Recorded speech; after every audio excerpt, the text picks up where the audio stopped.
ઘણા ટાઈમ પછી બ્લોગનું સ્ટાર્ટિંગ આજે ત્યારે થોડાક મોડા સમાચાર.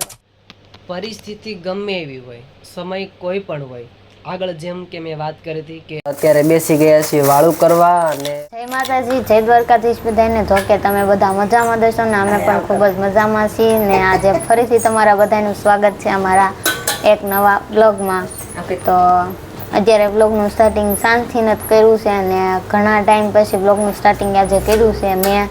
અને જો કે અવારનવાર તો આમ તો આવ્યા જ કરતા હોય પણ સ્ટાર્ટિંગ તો આજ કરી દીધું છે શાંતિથી. અને અત્યારમાં જો વાળું કરવા બેસી ગયા છીએ તો અવારનવાર બ્લોગ તો આવ્યા જ કરતા હોય પણ એમાં ઓછો દેખાતા થાય. એનું મેન કારણ છે કે થોડો ઘણો ચેનલમાં પણ પ્રોબ્લેમ આવી ગયો હતો.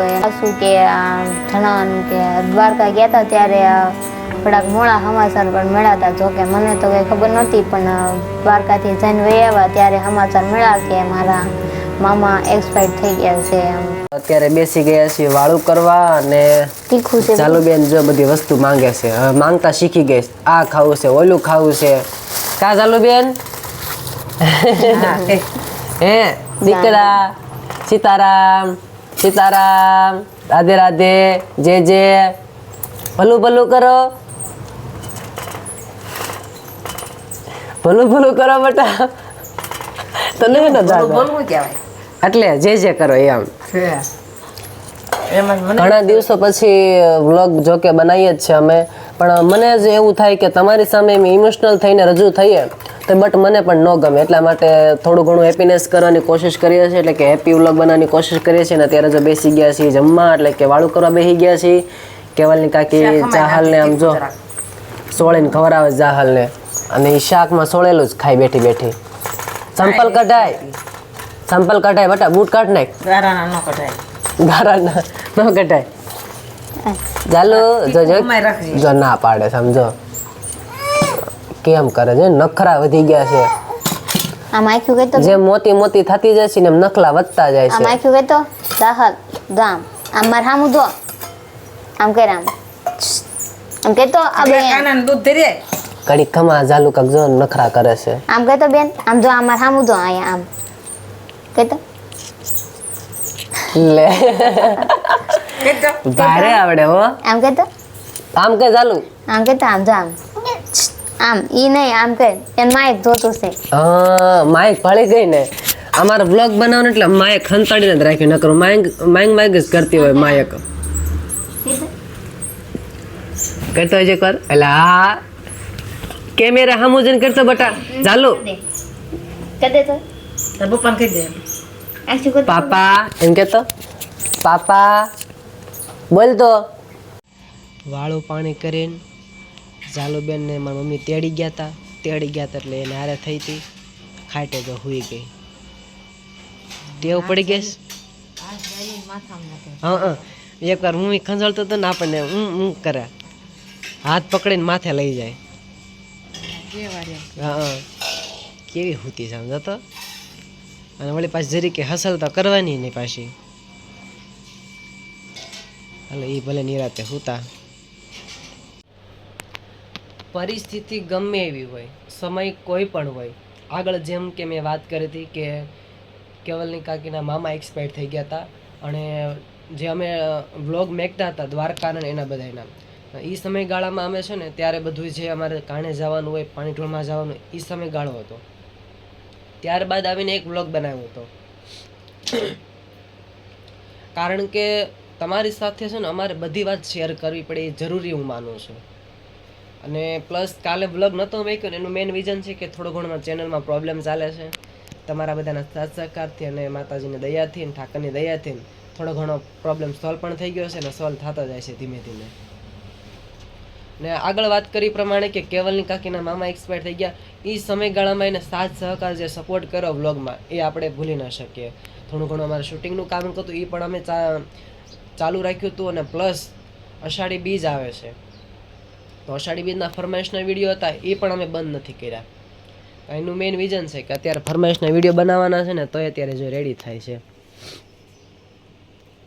ફરમાઈશના વિડીયો બનાવવાના છે એટલા માટે રેડી થાય છે. ને આગળ કીધું એ પ્રમાણે કે અમે ઇમોશનલ થઈને તમારી સામે એમાં રજૂ થઈએ ને એ પણ અમને પણ નથી ગમતું. તો ચલો હેપી મૂડમાં જઈ હેપી માહોલ બનાવીએ અને આગળ ફરમાઈશનો વિડીયો કઈ રીતે બનાવીએ છીએ જરીક તમને બતાવીશું. તો હજી અહીં રેડી થાય છે. બીજા દિવસમાં તમારા બધાનું હાર્દિક સ્વાગત છે. હમણાં તો બ્લોગનો સેટિંગ જ નથી રહેતું બરાબર, આમ એડજસ્ટમેન્ટ વિખાઈ ગયું છે. એનું મેઇન રીઝન છે થોડો ઘણો પ્રોબ્લેમ હતો ને બટ કે થોડુંક દુકાને કામ રહેશે એટલા માટે કાંઈ બ્લોગ ઉતારી શકતા નથી. પણ કાંઈ વાંધો નહીં, તમે આમને આમ એડજસ્ટ કરતા રહેજો. થોડો ઘણો સમય છે, પછી પાછા તમારી સામે રેગ્યુલર થઈ જશું. અને અત્યારમાં આમ જો છે બીજો કાંઈ ધંધો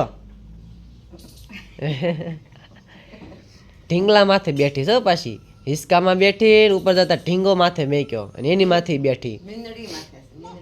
જો દેખાડે બાઉ હે ક્યાં બેઠી છો? એટલે જે હિસકો બંધ થઈ ગયો ને એટલે હાંકતા ને બા રેવા દેજો. હિસકો હાંકતા ને બા ઊભી થઈ જા. થાવ ઊભી થઈ જા. મારી છો આ પકડા. હિસકો હાંકો એમ ન હાંકતા નથી હાંકવાનો નહીં. ઊભી થા. થઈ જા ઊભી. નથી હાંકવાનો હિસકો. લે લે લે લે સમજો રિહાઈ ગઈ. આને શું રિહાત આવડે? આને શું રિહાત આવડે? રિહાતા અકારમાં બોલી યારે કે નિશાળે મામા આરે. મેકવા યારે થાય મામા કે રેડ રેડ નાખે કે ના જાવ છે. નિશાળા જવા હે એ ખબર નથી પડતી ને એટલે પછી નિશાળા જવાનું ટાણું આવશે ને એને એઠી ઉતારી કે આ રેડ નાખે ને જાવ. અને અત્યારમાં તો શું કામકાજ હોય, ભાખરી બનાવવાનું કામકાજ હોય. શું બને છે હે? 10 વાગે બાકી જાય. શું કયો બા? 10 વાગે 10 વાગે ભાખરી તઈ આગળ બપોર સડી જાય. છે બપોરે કાઈ ભૂખ ન લાગે. એમ બીજું કાંઈ શું આવ્યું? કેમ રાડું નાખ્યાસ? શું આવ્યું? કાંઈ આવ્યું નથી, ખોટે ખોટે રાડું નાખશો. ટાટા ટાટા ટાટા કહી દે. ડિસ્કો આવે. ડિસ્કો કે તો ડિસ્કો કરતો જમ જમ જો એક આંગળી વિશે ડિસ્કો કર. બે છે કે પકડ્યું છે જો કા બેન.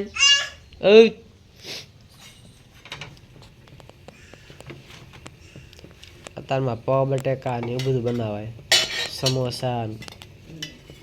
વહેલા હા લાગે કે 10 વાગે થોડું દપો બટેટા ને એવું ખવાય. એટલે 10 વાગ્યા છે, બે હાહુ હપી ગયા છો. આ 10 વાગ્યા કરો છો. કેટલા વાગ્યા છે? 8 નથી વાગ્યા છે. 9 વાગ્યા.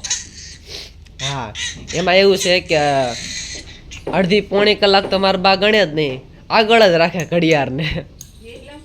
એટલે એક આને આને જો આને હુઈ રહેતી હો તારમાં, હુઈ રહેતી હો. માણસ છોકરા તો 10 વાગ્યા સુધી હુઈ રહે, આ હુએ નહીં. તો આ શું કાંઈ હે કાબર. હાલો કાંઈ વાંધો નહીં, અમારી વાતો કાંઈ ખૂટશે નહીં. તો હવે આ સાથે આપણે આજનો વ્લોગ અહીંયા પૂરો કરીશું. કાલે ફરીથી મળશું નવા વિડીયોમાં નવા અંદાજ સાથે. ત્યાં સુધી અમારી ચેનલને લાઇક શેર કોમેન્ટ ને સબસ્ક્રાઈબ કરવાનું ભૂલતા નહીં. એટલે જય માતાજી, જય દ્વારકાધીશ. તો બાય બાય.